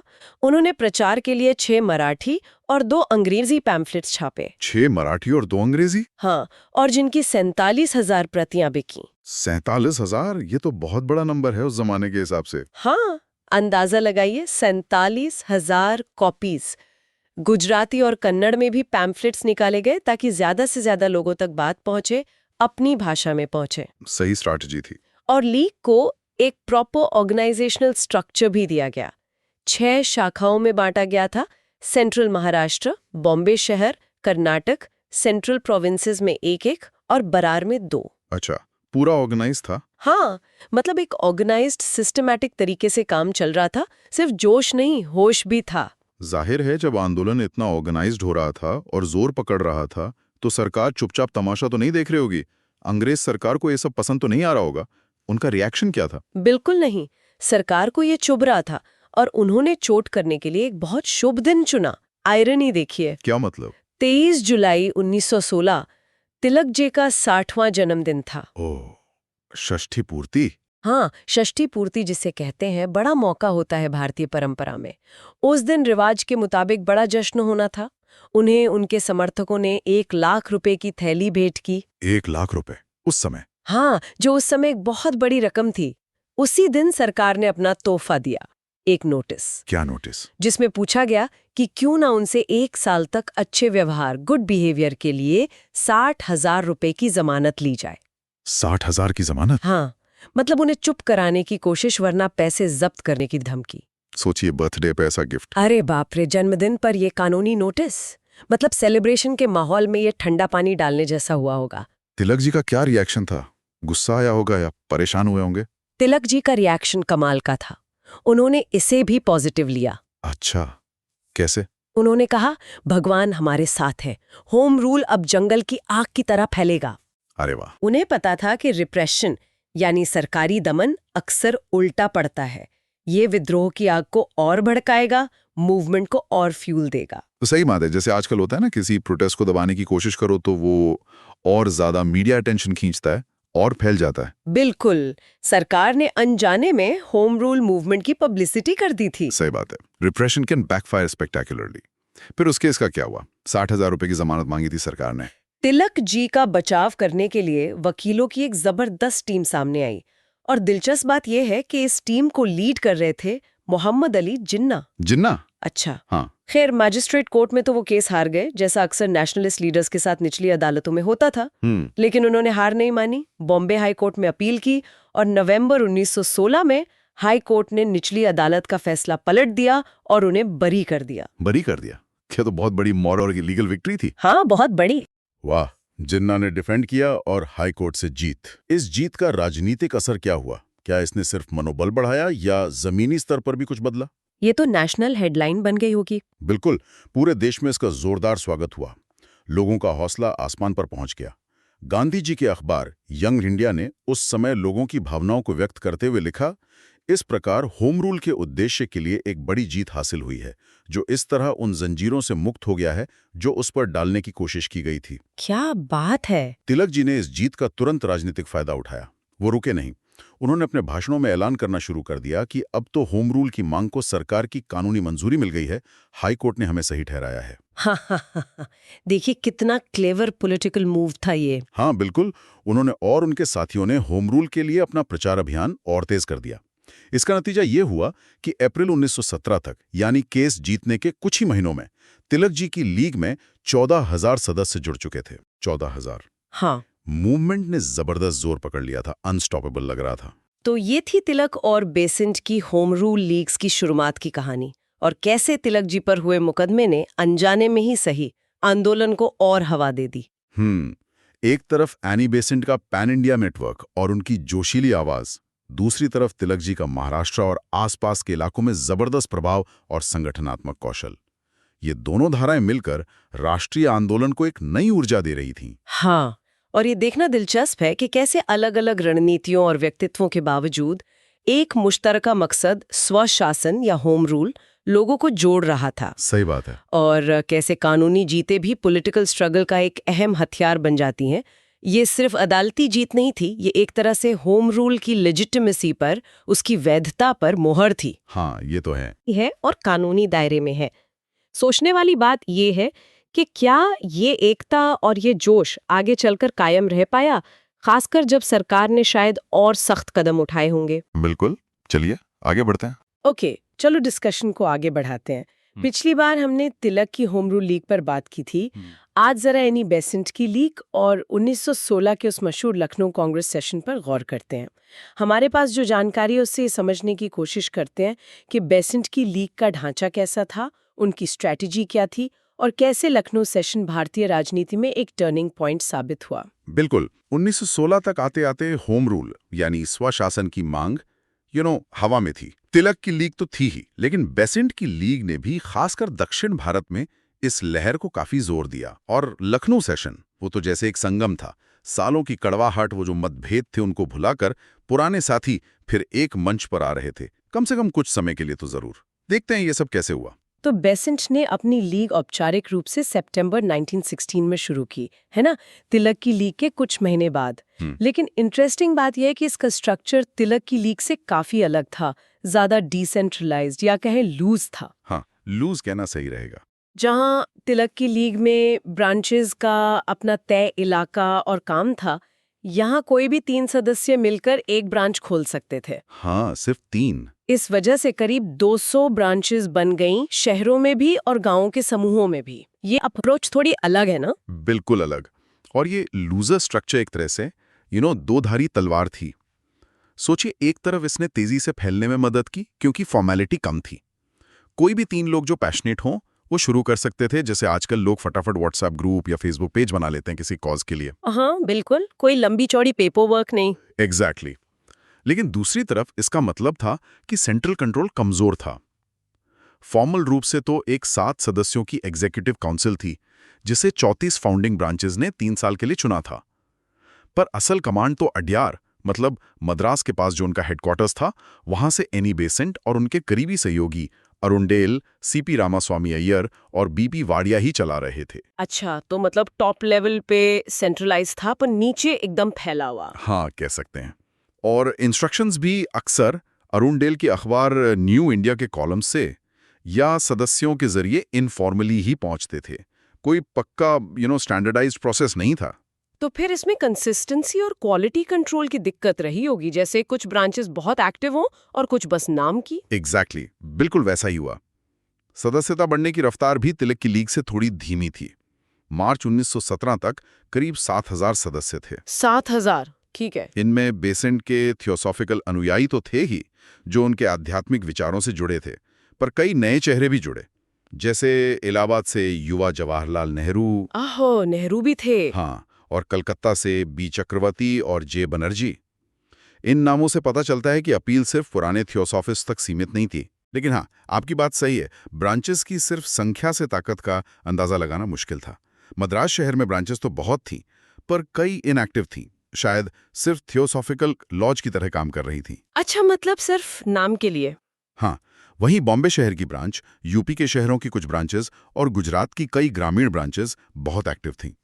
ये कुछ वैसा ही है जैसे कॉलेज में 100 क्लब्स हों, पर असल में काम करने वाले या इवेंट कराने वाले गिने चुने ही होते हैं। क्वांटिटी थी, पर क्वालिटी वो वेरिएबल थी। तो फिर इनएक्टिव ब्रांचेस का मुख्य काम क्या था? मतलब फोकस किस चीज पर था? देखिए, मुख्य जोर था होम रूल की मांग के लिए माहौल बनाना, एक तरह का एजिटेशन खड़ा करना। और इसका तरीका था पॉलिटिकल एजुकेशन और डिस्कशन को बढ़ावा देना। लोगों को समझाना कि भाई होम रूल क्यों जरूरी है, मौजूदा अंग्रेजी व्यवस्था में क्या खामियां हैं। अरुणडेल ने न्यू इंडिया में बाकायदा एक लिस्ट दी थी कि सदस्य क्या क्या कर सकते हैं। अरे वाह, क्या लिस्ट थी वो! कुछ याद है क्या क्या करने को कहा था? हाँ, काफी कॉम्प्रिहेंसिव लिस्ट थी वो। उन्होंने कहा राजनीतिक चर्चाएं ऑर्गेनाइज करें, ऐसी लाइब्रेरियां बनाएं जहां राष्ट्रीय राजनीति पर किताबें और पैम्फलेट्स हों, छात्रों के लिए पॉलिटिक्स की क्लासेस लगाएं, पैम्फलेट्स छापें और बांटें। पैम्फलेट्स, उस जमाने का सोशल मीडिया। बिल्कुल। और फिर फंड्स इकट्ठा करें, सोशल वर्क करें, लोकल गवर्नेंस में हिस्सा लें, पॉलिटिकल मीटिंग्स और लेक्चर्स आयोजित करें, और सबसे जरूरी, अपने दोस्तों को होम रूल के पक्ष में कन्विंस करें और आंदोलन में शामिल होने के लिए मोटिवेट करें। ये एक पूरा ब्लूप्रिंट था ग्रासरूट मोबिलाइजेशन का। बाप रे, ये तो सिर्फ सलाहें नहीं, पूरा एक्शन प्लान लगता है। क्या वाकई ये सब जमीन पर हो रहा था? मतलब पैम्फलेट्स छापना, लाइब्रेरियां बनाना, ये सब? बिल्कुल हो रहा था, खासकर पॉलिटिकल डिस्कशन और डिबेट वाला हिस्सा। और प्रोपेगेंडा का स्तर तो देखिए, सितंबर 1916 में लीग के औपचारिक गठन से पहले ही उनका प्रोपेगेंडा फंड अंग्रेजी में 26 अलग-अलग पैम्फलेट्स की 3 लाख प्रतियां बेच चुका था। 3 लाख? लीग बनने से पहले? हाँ, इमेजिन दैट। 3 लाख प्रतियां, ये आज के जमाने के वायरल सोशल मीडिया पोस्ट्स जैसा समझिए, बस फिजिकल फॉर्म में। कमाल है। इन पैम्फलेट्स में भारत की मौजूदा हालत, अंग्रेजी शासन की कमियां और स्वशासन क्यों जरूरी है, इन बातों पर जोर था। लीग बनने के बाद ये फिर से छापे गए और साथ ही भारतीय भाषाओं में नए पैम्फलेट्स भी लाए गए। ज्यादातर ब्रांचेस पब्लिक मीटिंग्स और लेक्चर्स कराने में भी बहुत एक्टिव थी। ये जानकारी फैलाना, चेतना जगाना, यही मुख्य हथियार था उस वक्त। और ये पैम्फलेट सिर्फ जानकारी नहीं दे रहे होंगे, लोगों को इमोशनली भी तो जोड़ रहे होंगे। मतलब अपने देश की बात, अपने हक की बात। निश्चित रूप से उस जमाने में पढ़ना और पढ़ी हुई चीज पर दोस्तों में बहस करना, ये अपने आप में एक एम्पावरिंग एक्टिविटी थी। जब लोग पढ़ते थे कि देश में क्या चल रहा है, उनके अधिकार क्या होने चाहिए, तो एक सेंस ऑफ एजेंसी आती थी कि हाँ, हम भी कुछ कर सकते हैं, हमारी भी आवाज है। और ये पैम्पलेट सिर्फ बड़े शहरों तक सीमित नहीं थे। भारतीय भाषाओं में आने के बाद इनकी पहुंच और बड़ी होगी, छोटे कस्बों तक, गांवों तक। एक और बात ध्यान देने वाली है, जब भी कोई नेशनल इशू उठता था, ये ब्रांचेस फौरन रिएक्ट करती थीं। जैसे नवंबर 1916 में जब सरकार ने एनी बेसेंट को सेंट्रल प्रोविंसेस और बरार से बाहर निकाल दिया, मतलब एक्सटर्न कर दिया। हाँ, वो एक बड़ा मुद्दा बना था। तो अरुंडेल के एक इशारे पर ज्यादातर ब्रांचेस ने प्रोटेस्ट मीटिंग्स की और वाइसरॉय और सेक्रेटरी ऑफ स्टेट को विरोध प्रस्ताव भेजे। ऐसा ही फरवरी 1917 में हुआ, जब तिलक को पंजाब और दिल्ली से बाहर किया गया। ये कोऑर्डिनेशन कमाल का है, वो भी इतने लूज स्ट्रक्चर के साथ। कैसे मैनेज होता था ये? हाँ, ये यूनिफाइड रिस्पॉन्स बहुत महत्वपूर्ण है। ये दिखाता है कि एक नेशनल कॉन्शियसनेस, एक राष्ट्रीय चेतना बन रही थी। लोग सिर्फ अपने लोकल मुद्दों से नहीं जुड़े थे, बल्कि राष्ट्रीय नेताओं के साथ क्या हो रहा है, उस पर भी उनकी नजर थी और वे संगठित होकर अपनी आवाज उठा रहे थे। ये एक कलेक्टिव एक्शन का उदाहरण है। कोऑर्डिनेशन शायद न्यू इंडिया अखबार और जो सक्रिय सदस्य थे उनके नेटवर्क से होता होगा। इनफॉर्मल चैनल्स थे पर इफेक्टिव थे। जैसे आजकल कोई ऑनलाइन पिटिशन वायरल होती है और देश भर से लोग साइन करते हैं, वैसा ही कुछ, पर उस जमाने के तरीकों से।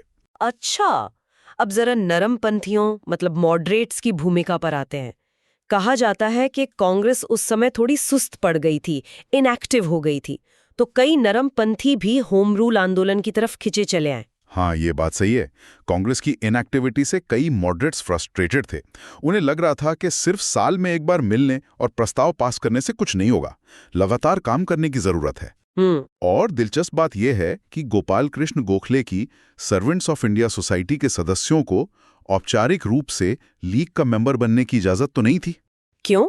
कोई खास वजह? शायद सोसाइटी के अपने नियम थे कि वो सीधे किसी पॉलिटिकल एजिटेशन का हिस्सा नहीं बनेंगे। उनका फोकस कंस्ट्रक्टिव वर्क पर ज्यादा था।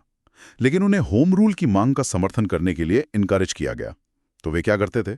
वे लेक्चर टूर करते थे, पैम्पलेट्स छापते थे, बेसिकली लीग के एजेंडे को ही अपने तरीके से आगे बढ़ा रहे थे। ये तो बड़ा अजीब है। मतलब ऑफिशियली ज्वाइन नहीं कर सकते, पर काम वही कर रहे हैं। थोड़ा ब्यूरोक्रेटिक या कहें कि फेस सेविंग जैसा लगता है। थोड़े बंधे हुए थे शायद।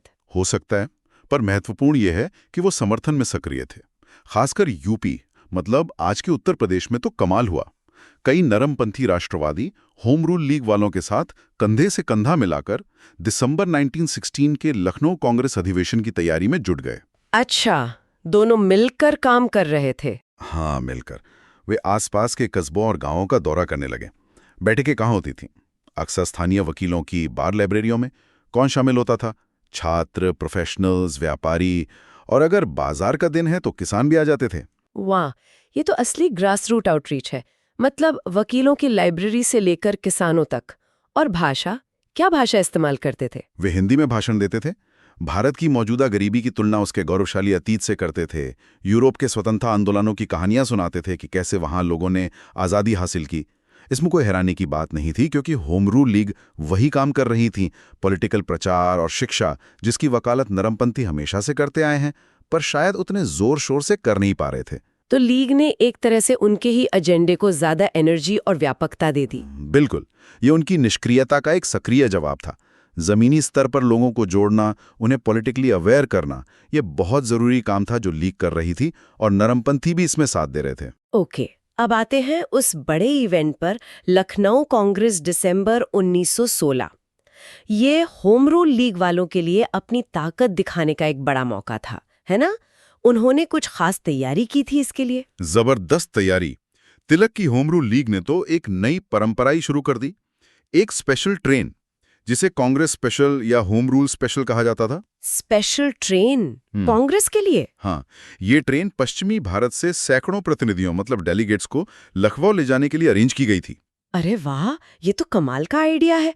ये सिर्फ ट्रांसपोर्ट नहीं था, ये तो चलता फिरता मोबिलाइजेशन था, एक स्टेटमेंट था, शक्ति प्रदर्शन था। सोचिए उस ट्रेन में क्या माहौल रहा होगा, नारे, गाने, पॉलिटिकल बहसें, क्या एनर्जी रही होगी। बिल्कुल। और एनी बेसन की तरफ से अरुणडेल ने अपनी लीग सदस्यों से कहा कि हर कोई कोशिश करे कि वो लखनऊ सेशन के लिए डेलीगेट चुना जाए। अच्छा, क्यों? मकसद साफ था, कांग्रेस के अधिवेशन को होम रूल समर्थकों से भर देना, ताकि कांग्रेस पर होम रूल के पक्ष में प्रस्ताव पास करने का दबाव बने। ये थोड़ा थोड़ा वैसे ही है जैसे आजकल कॉर्पोरेट वर्ल्ड में होता है, किसी कंपनी के शेयर होल्डर मीटिंग में अपनी बात मनवाने के लिए ज्यादा से ज्यादा शेयर होल्डर जुटाना, या छात्र राजनीति में चुनाव जीतने के लिए अपने समर्थकों को वोटर लिस्ट में डलवाना। Pure political strategy. कमाल की प्लानिंग। और लखनऊ में उनका स्वागत कैसा हुआ? नरमपंथी तो सालों से गरमपंथियों मतलब एक्सट्रीमिस्ट से अलग थे। सूरत स्प्लिट के बाद से स्वागत गर्मजोशी से हुआ। नरमपंथी अध्यक्ष अंबिका चरण मजूमदार ने तिलक और उनके साथियों का कांग्रेस में वापस स्वागत किया। लगभग 10 साल बाद सूरत विभाजन के बाद ये मिलन हो रहा था। मजूमदार के शब्द बहुत भावुक थे।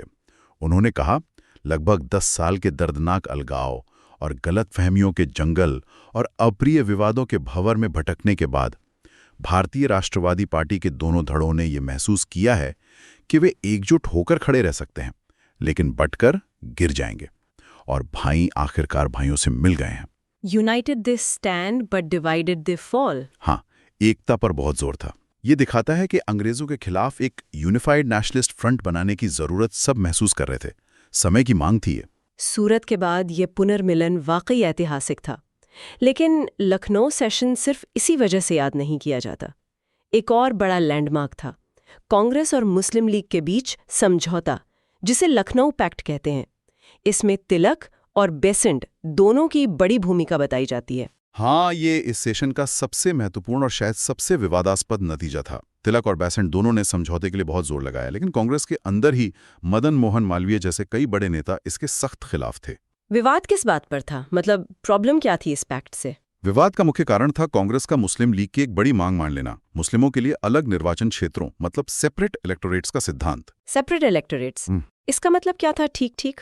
इसका मतलब था कि कुछ कॉन्स्टिट्यूएंसीज ऐसी होंगी जहां सिर्फ मुस्लिम वोटर्स ही मुस्लिम कैंडिडेट को चुन सकेंगे, और उन सीटों पर नॉन मुस्लिम्स वोट नहीं डाल सकते थे। रिप्रेजेंटेशन तो मिलेगा, पर सिर्फ अपनी ही कम्युनिटी से। ओह, तो ये तो पावर स्ट्रक्चर में एक बड़ा बदलाव था, और आलोचकों का कहना था कि इससे राष्ट्रीय एकता कमजोर होगी। हाँ, बिल्कुल। उनका तर्क था कि इससे लोग धर्म के आधार पर बटेंगे, एक कॉमन नेशनल आइडेंटिटी बनाने में मुश्किल आएगी, और ये आगे चलकर अलगाववाद को बढ़ावा देगा। ये तो बहुत गंभीर आरोप है। तिलक जैसे नेता जो हिंदू हितों के समर्थक माने जाते थे, उन्होंने इसे कैसे जस्टिफाई किया? उन्होंने क्यों सपोर्ट किया इसे? तिलक ने आलोचना का बहुत जोरदार जवाब दिया, और उनका वो भाषण बहुत फेमस है। उन्होंने कहा, और ये कोट याद रखने लायक है, कुछ लोगों ने कहा है, सज्जनों, कि हम हिंदुओं ने अपने मोहम्मदन भाइयों को बहुत ज्यादा दे दिया है। मुझे यकीन है कि मैं पूरे भारत में हिंदू समुदाय की भावना का प्रतिनिधित्व करता हूं जब मैं कहता हूं कि हम बहुत ज्यादा दे ही नहीं सकते थे। उन्होंने आगे कहा, मुझे परवाह नहीं होगी अगर स्वशासन के अधिकार केवल मोहम्मदन समुदाय को दिए जाएं। मुझे परवाह नहीं होगी अगर वे राजपूतों को दिए जाएं। मुझे परवाह नहीं होगी अगर वे हिंदू आबादी के निम्न और निम्नतम वर्गों को दिए जाएं, बशर्ते ब्रिटिश सरकार उन्हें उन अधिकारों का प्रयोग करने के लिए भारत के शिक्षित वर्गों से अधिक योग्य समझे। मुझे परवाह नहीं होगी अगर वे अधिकार भारतीय समुदाय के किसी भी वर्ग को दिए जाएं। बाप रे, ये तो बहुत बड़ी बात कह दी उन्होंने। हाँ, और फिर उन्होंने असल बात कही, जब हमें किसी तीसरे पक्ष यानी अंग्रेजों के खिलाफ लड़ना है तो ये बहुत महत्वपूर्ण है कि हम इस मंच पर एकजुट खड़े हों, नस्ल में एकजुट, धर्म में एकजुट, राजनीतिक पंथ के सभी विभिन्न रंगों के संबंध में एकजुट।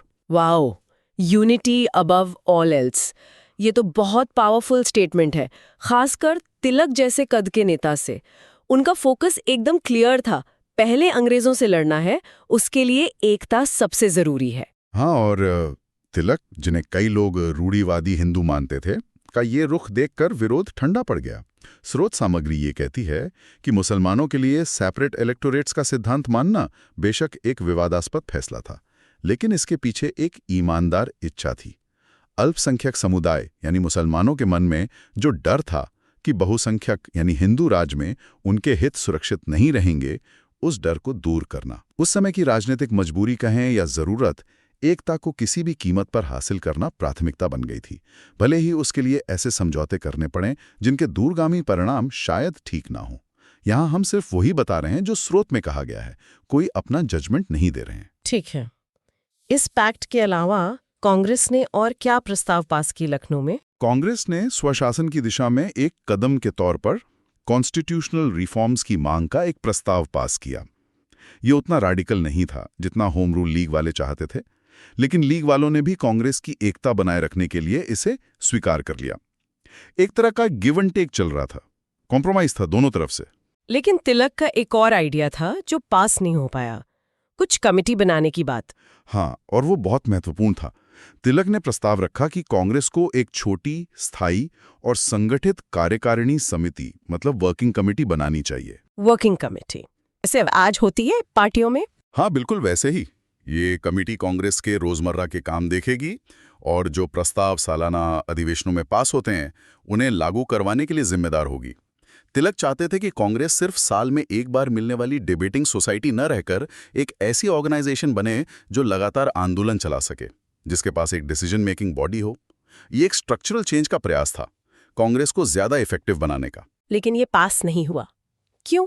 क्या दिक्कत थी इसमें? नरमपंथियों ने इसका विरोध किया। शायद उन्हें डर था कि ऐसी कमेटी बनने से सत्ता कुछ लोगों के हाथ में केंद्रित हो जाएगी, या शायद वे कांग्रेस के काम करने के तरीके में इतने बड़े बदलाव के लिए तैयार नहीं थे। वो पुराना ढर्रा छोड़ना नहीं चाहते थे शायद। कारण जो भी हो, ये प्रस्ताव गिर गया। ये दिलचस्प है, क्योंकि बाद में तो वर्किंग कमेटी कांग्रेस का एक अहम हिस्सा बनी। गांधी जी ने इसे लागू किया है ना? बिल्कुल, और यही बात इसे और महत्वपूर्ण बनाती है। 4 साल बाद 1920 में जो महात्मा गांधी ने कांग्रेस का संविधान सुधारा, तो यही वर्किंग कमेटी का आइडिया उन प्रमुख बदलावों में से एक था जिन्हें गांधी जी ने एक निरंतर जन आंदोलन चलाने के लिए जरूरी माना। तो तिलक 1916 में ही वो स्ट्रक्चर सोच रहे थे जिसकी जरूरत गांधी जी ने 1920 में महसूस की। वाह, काफी विजनरी थे तिलक इस मामले में। हाँ, ये दिखाता है कि तिलक भविष्य की चुनौतियों को समझ रहे थे, लेकिन शायद कांग्रेस उस वक्त उस बदलाव के लिए तैयार नहीं थी। ये गांधी युग का एक फोरशैडोइंग जैसा लगता है। तो लखनऊ सेशन के बाद क्या हुआ? क्या ये एकता और जोश बना रहा जो इतनी मेहनत से हासिल किया था? सेशन खत्म होते ही उसी पंडाल में दोनों होम रूल लीग्स की एक संयुक्त बैठक हुई, जिसमें 1000 से ज्यादा प्रतिनिधि शामिल हुए। जाहिर है, लखनऊ पैक्ट का जोरदार स्वागत किया गया। एनी बेसेंट और तिलक दोनों ने सभा को संबोधित किया। अच्छा, मतलब मोमेंटम को बनाए रखा। हाँ, और अपनी वापसी यात्राओं पर दोनों नेताओं ने उत्तर, मध्य और पूर्वी भारत के कई हिस्सों में विजयी दौरे किए। माहौल पूरी तरह से चार्ज था। ऐसा लग रहा था कि राष्ट्रीय आंदोलन ने एक नई करवट ली है, एक नई जान आ गई है। लेकिन ये जोश देखकर सरकार चुप तो नहीं बैठी होगी? उन्हें तो खतरा महसूस हुआ होगा। बिल्कुल नहीं। जैसे जैसे होम रूल आंदोलन लोकप्रिय होता गया, सरकार की त्योरियां चढ़ने लगी। रिप्रेशन यानी दमन का दौर शुरू हुआ। सबसे पहले और सबसे सख्त रवैया मद्रास सरकार ने अपनाया। उन्होंने छात्रों के राजनीतिक बैठकों में शामिल होने पर पाबंदी लगा दी। छात्रों पर पाबंदी, ये तो आज भी सुना सुना सा लगता है। कैंपस पॉलिटिक्स पर अक्सर ऐसी रोक लगाने की कोशिशें होती हैं। एग्जैक्टली। इतिहास खुद को दोहराता है ना। और इस आदेश की देश भर में निंदा हुई। तिलक ने इस पर क्या खूब टिप्पणी की थी। उन्होंने कहा, सरकार पूरी तरह से जानती है कि देशभक्ति की लहर छात्रों पर सबसे ज्यादा असर करती है, और अगर किसी राष्ट्र को समृद्ध होना है तो वो एक ऊर्जावान नई पीढ़ी के माध्यम से ही होगा। सही बात है। तिलक समझ रहे थे कि सरकार युवाओं की ऊर्जा से क्यों डर रही है। सरकार राष्ट्रवाद के आंदोलनों में छात्रों की पोटेंशियल भूमिका को पहचान रही थी और उसे शुरुआत में ही कुचल देना चाहती थी। ये दिखाता है कि युवाओं का आइडियलिज्म और उनकी सक्रियता हमेशा से सत्ता के लिए एक चुनौती रही है। तो संक्षेप में देखें तो एनी बेसेंट की लीग ने अपने लूज स्ट्रक्चर के बावजूद, खासकर प्रोपेगेंडा और पॉलिटिकल एजुकेशन के जरिए, होम रूल की मांग को जमीनी स्तर पर फैलाया। लखनऊ सेशन एक मील का पत्थर साबित हुआ, जहां सालों बाद नरमपंथी और गरमपंथी एक हुए। कांग्रेस और लीग के बीच एक अहम, भले ही विवादास्पद समझौता हुआ। हाँ, लखनऊ पैक्ट। और तिलक ने कांग्रेस को ज्यादा एक्शन ओरिएंटेड बनाने की कोशिश की, जो तब भले ही नाकाम रही, पर बाद में गांधी जी ने उसे अपनाया। बिल्कुल। ये संगठनात्मक प्रयोग, जैसे बेसेंट का नेटवर्क या तिलक की रणनीतिक चालें, जैसे वो स्पेशल ट्रेन, डेलीगेट जुटाना और राजनीतिक गठबंधन जैसे लखनऊ पैक्ट, इन सब ने मिलकर भविष्य के बड़े जन आंदोलनों के लिए जमीन तैयार की। हाँ, अंदरूनी मतभेद थे, जैसे वर्किंग कमेटी पर असहमति, और बाहरी दबाव भी था, जैसे सरकारी दमन, लेकिन 1916 ने यकीनन भारतीय राष्ट्रवाद में एक नई ऊर्जा और एकता का संचार किया, जिसके प्रभाव दूर तक जाने वाले थे। चलिए आगे बढ़ते हैं। Okay, let's move our discussion forward. पिछली बार हमने बात की थी कि होम रूल मूवमेंट कैसे जोर पकड़ रहा था, बिपिन चंद्रा की किताब इंडिया स्ट्रगल फॉर इंडिपेंडेंस के चैप्टर 13 के हवाले से। लेकिन फिर जून 1917 में मद्रास सरकार ने एक ऐसा कदम उठाया जिसने माहौल बिल्कुल बदल दिया। हाँ बिल्कुल, वो कदम था एनी बेसेंट और उनके दो मुख्य सहयोगी बीपी वाडिया और जॉर्ज अरुंडेल की गिरफ्तारी। और जैसा सोर्स बताता है, ये गिरफ्तारी इस आंदोलन के सफर में एक बहुत अहम मोड़, मतलब एक टर्निंग पॉइंट साबित हुई। ये तो वाकई बड़ी बात रही होगी। एनी बेसेंट उस समय की नेशनल लेवल की नेता थी, उनको गिरफ्तार करना, इसका असर क्या हुआ? क्या रिएक्शन आया आम लोगों से, दूसरे नेताओं से? असर जबरदस्त था, फौरन और पूरे देश में। आप अंदाजा लगा सकती हैं, जैसे आजकल कोई बहुत बड़ा पब्लिक फिगर किसी विवाद में फंस जाए और सोशल मीडिया पर हंगामा मच जाए, कुछ वैसा ही समझ लीजिए। बस माध्यम अलग थे। देश भर में विरोध प्रदर्शन होने लगे और एक बहुत नाटकीय, बहुत सिंबॉलिक कदम उठाया गया। सर एस सुब्रमण्यम अय्यर, जो एक प्रतिष्ठित व्यक्ति थे, उन्होंने विरोध में अपना नाइटहुड, वो कैननहुड, लौटा दिया। नाइटहुड लौटाना, ये तो मतलब आज के जमाने में जैसे कोई बड़ी हस्ती अपना पद्म पुरस्कार लौटा दे, वैसा ही हुआ। सरकार के मुंह पर एक तमाचा जैसा। बिल्कुल, ये सरकार के लिए सीधी चुनौती थी, एक नैतिक दबाव बनाने का तरीका था। और इससे भी दिलचस्प बात ये हुई, जैसा सोर्स में बताया गया है, कि कई ऐसे नेता जो पहले होम रूल मूवमेंट से थोड़ी दूरी बनाकर चल रहे थे, वो भी अब खुलकर इसके समर्थन में आ गए। अच्छा, मतलब जो पहले शायद थोड़े हिचक रहे थे, वो भी साथ आ गए। ऐसा क्यों हुआ होगा? क्या सिर्फ गिरफ्तारी का गुस्सा था? गिरफ्तारी का गुस्सा तो था ही, लेकिन ये एकजुटता दिखाने का भी मौका था। कई उदारवादी नेता, मतलब मॉडरेट लीडर्स, जैसे मदन मोहन मालवीय, सुरेंद्रनाथ बनर्जी और हाँ एम ए जिन्ना भी, जो शायद पहले लीग में शामिल होने को लेकर बहुत उत्सुक नहीं थे, अब वो सब होम रूल लीग्स के सदस्य बन गए। जिन्ना भी? ये दिलचस्प है। जी हाँ, ये एक तरह से सरकार को संदेश था कि आप हमारे एक नेता को दबाएंगे तो हम सब एक हो जाएंगे। ये रिप्रेशन का उल्टा असर था। बिल्कुल, यहाँ एक पैटर्न सा दिखता है ना, कि जब भी सत्ता ज्यादा सख्ती करती है, दमन का रास्ता अपनाती है, तो अक्सर उसका उल्टा असर होता है। बिल्कुल, विरोध और मजबूत हो जाता है, लोग और करीब आ जाते हैं। हाँ, ये इतिहास का एक सबक है जो बार बार दोहराया जाता है। दमन अक्सर प्रतिरोध की आग को और भड़का देता है। लोगों का इरादा, उनका संकल्प, वो रिजॉल्व और पक्का हो जाता है। सरकार सोचती है वो आवाज दबा रही है, पर असल में वो उस आवाज को अनजाने में और फैला देती है। तो माहौल एकदम चार्ज्ड अप था। इस माहौल में तिलक जी का क्या रुख रहा? वो तो गरम दल के बड़े नेता थे, उनका अप्रोच क्या था? तिलक ने इस मौके को भुनाने में देर नहीं की। जुलाई 1917 में AICC यानी ऑल इंडिया कांग्रेस कमेटी की मीटिंग बुलाई गई। वहां तिलक ने पुरजोर वकालत की कि अगर सरकार बेसेंट और उनके साथियों को फौरन रिहा नहीं करती, तो हमें निष्क्रिय प्रतिरोध यानी पैसिव रेजिस्टेंस, या कह लीजिए सविनय अवज्ञा, सिविल डिसोबीडियंस का रास्ता अपनाना चाहिए। ये एक बड़ा कदम होता। पैसिव रेजिस्टेंस, ये शब्द सुनते ही गांधी जी का ख्याल आता है, पर यहाँ तिलक इसकी बात कर रहे हैं। लेकिन क्या कांग्रेस में सब लोग इसके लिए तैयार थे? मुझे लगता है तब भी, जैसे आजकल होता है, किसी बड़े एक्शन पर सबकी राय एक नहीं होती होगी, खासकर अलग-अलग रीजन्स की। बिल्कुल सही अंदाज है आपका। ARCC ने ये प्रस्ताव सभी प्रांतीय कांग्रेस कमेटियों PCCs को उनकी राय जानने के लिए भेजा। सोर्स बताता है कि बरार और मद्रास प्रांतों तुरंत इसके लिए तैयार थे। लेकिन ज्यादातर दूसरी कमेटियां थोड़ा इंतजार करना चाहती थीं। इंतजार मतलब वो हिचक रही थीं? शायद वो देखना चाहती थीं कि सरकार का अगला कदम क्या होता है, या फिर उन्हें इतने बड़े टकराव का अंदेशा था। देखिए, एक आम सहमति, एक कंसेंसस बनाना तब भी उतना ही मुश्किल था जितना आज किसी बड़ी पार्टी के लिए होता है। और इस सब में गांधी जी कहाँ थे? उनका भी जिक्र है किताब में। वो उस समय राष्ट्रीय राजनीति में उभर ही रहे थे। हाँ, गांधी जी उस समय तक चंपारण सत्याग्रह से अपनी पहचान बना चुके थे। इस होम रूल प्रकरण में उनका सीधा रोल ये था कि उनके कहने पर शंकरलाल बैंकर और जमनादास द्वारकादास ने एक बहुत हिम्मत का काम किया। उन्होंने करीब 1000 ऐसे लोगों के हस्ताक्षर इकट्ठे किए जो बेसेंट की गिरफ्तारी के सरकारी आदेशों की अवहेलना करने और उन्हें जहां नजरबंद किया गया था उस जगह तक मार्च करने को तैयार थे। 1000 लोग जेल जाने को तैयार? ये तो छोटी बात नहीं। बिल्कुल नहीं।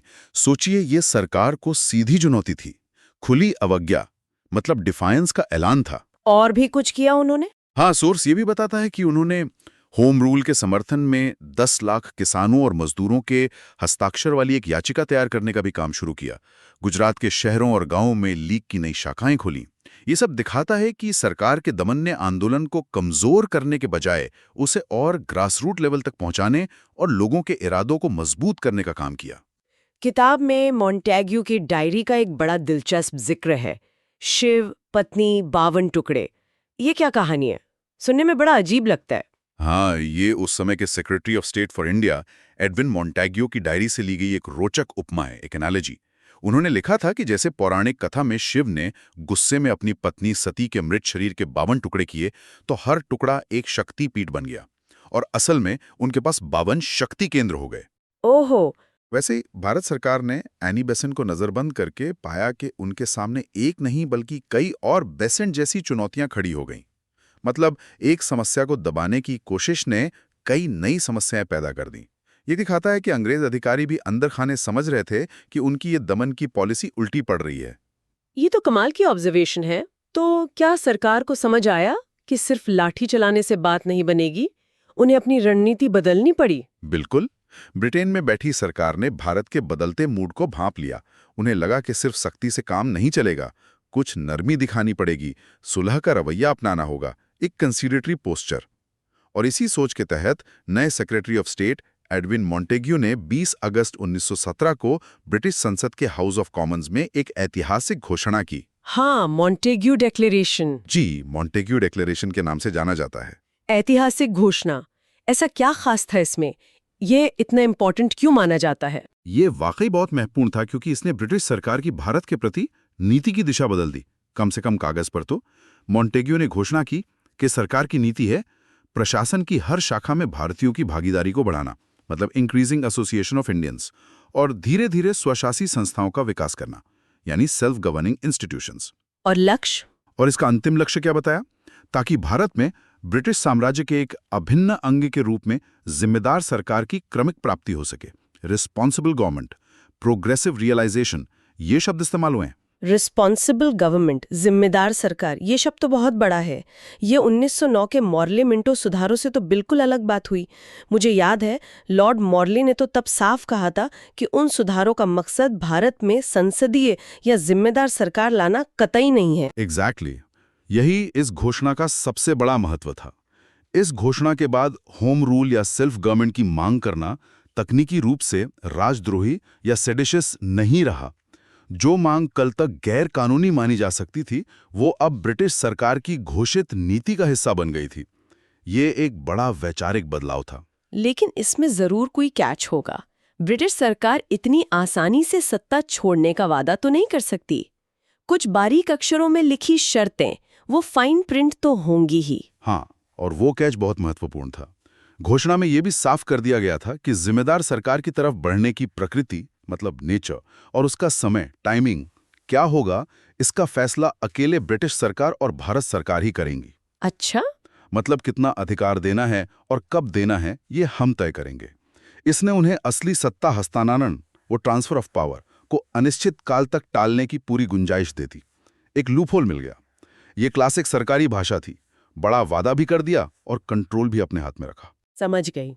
मतलब मंजिल दिखा दी पर उस तक पहुंचने का नक्शा और रफ्तार अपने पास रख ली। खैर, इस घोषणा के बाद एनी बेसेंट का क्या हुआ? उन्हें रिहा किया गया? हाँ, इसी सुलह की नीति, इसी कंसिलिएटरी स्टैंस के तहत एनी बेसेंट को सितंबर 1917 में रिहा कर दिया गया। और जब वो रिहा हुई तो उनकी लोकप्रियता अपने चरम पर थी। वो एक नेशनल हीरो बन चुकी थी। जैसे कोई बड़ा नेता आज लंबी हिरासत के बाद बाहर आए तो जैसा स्वागत होता है वैसा ही कुछ। और इसी लोकप्रियता का नतीजा था कि उन्हें कांग्रेस का अध्यक्ष चुना गया। बिल्कुल, तिलक जी ने ही उनका नाम प्रस्तावित किया था और दिसंबर 1917 में कलकत्ता में हुए कांग्रेस के वार्षिक अधिवेशन में एनी बेसेंट को अध्यक्ष चुना गया। सोचिए, कुछ महीने पहले वो सरकार की कैदी थी और अब वो भारत की सबसे बड़ी राजनीतिक पार्टी भारतीय राष्ट्रीय कांग्रेस की प्रेसिडेंट थी। जेल से सीधे कांग्रेस प्रेसिडेंट, कमाल है। जी, ये उनके और होम रूल मूवमेंट दोनों के लिए एक शिखर का पल था। तो 1917 के अंत तक मूवमेंट अपने पीक पर था। बेसेंट की रिहाई, उनका अध्यक्ष बनना, मॉन्टेग्यू घोषणा से सेल्फ गवर्नमेंट की मांग का लेजिटिमाइज हो जाना। लेकिन फिर सोर्स बताता है कि 1918 आते आते ये आंदोलन बिखरने लगा, इसकी धार कुंद पड़ने लगी। ऐसा क्यों हुआ? इतनी ऊर्जा, इतनी मेहनत के बाद सब ठंडा कैसे पड़ गया? हाँ, ये कहानी का एक जरूरी और थोड़ा दुखद मोड़ है। 1918 में कई ऐसे कारण एक साथ आए जिन्होंने इस आंदोलन की सारी ऊर्जा को बिखेर दिया, मतलब डिफ्यूज दी एनर्जीज। इसके कई पहलू थे। क्या थे वो कारण? पहला क्या था? पहला तो ये कि जो उदारवादी, जो मॉडरेट्स नेता बेसेंट की गिरफ्तारी के बाद गुस्से में या एकजुटता दिखाने के लिए आंदोलन से जुड़े थे, वो मॉन्टेग्यू घोषणा में सुधारों के वादे और बेसेंट की रिहाई से काफी हद तक शांत हो गए, पैसिफाइड हो गए। उन्हें लगा कि सरकार बात करने को तैयार है, अब संवैधानिक रास्ते पर ही रहना चाहिए। और उन्हें तिलक की पैसिव रेजिस्टेंस जैसी बातें भी रास नहीं आई होंगी। वो तो हमेशा से टकराव टालना चाहते थे। बिल्कुल, उदारवादियों का तरीका हमेशा से याचिकाओं और संवैधानिक दायरे में विरोध कर रहा था। सविनय अवज्ञा जैसी सीधी टकराव की बातें उन्हें असहज करती थी। नतीजा ये हुआ कि सोर्स के मुताबिक सितंबर 1918 के बाद से उन्होंने कांग्रेस के अधिवेशनों में आना ही लगभग बंद कर दिया। वो मुख्य धारा के आंदोलन से एक तरह से कट गए। और जब असल सुधारों की स्कीम सामने आए, उसका क्या असर हुआ? जुलाई 1918 में जब मॉन्टेग्यू चेम्सफोर्ड सुधारों की विस्तृत स्कीम प्रकाशित हुई, उसने राष्ट्रवादियों के बीच की दरार को और चौड़ा कर दिया। इसको लेकर तीखे मतभेद हो गए। कुछ लोग इसे पूरी तरह स्वीकार करने के पक्ष में थे, कुछ इसे पूरी तरह खारिज करना चाहते थे। और बीच वाले? और एक बड़ा वर्ग ऐसा था जिसे लगता था कि ये सुधार अपर्याप्त तो हैं, इनएडिक्वेट हैं, पर शायद इन्हें आजमा कर देखना चाहिए। जैसे आजकल भी किसी नई सरकारी नीति पर पार्टियों और एक्सपर्ट्स में बहस होती है, कुछ वैसा ही माहौल था। इस फूट ने आंदोलन की कमर तोड़ दी। खुद एनी बेसेंट का क्या स्टैंड था इन सुधारों पर?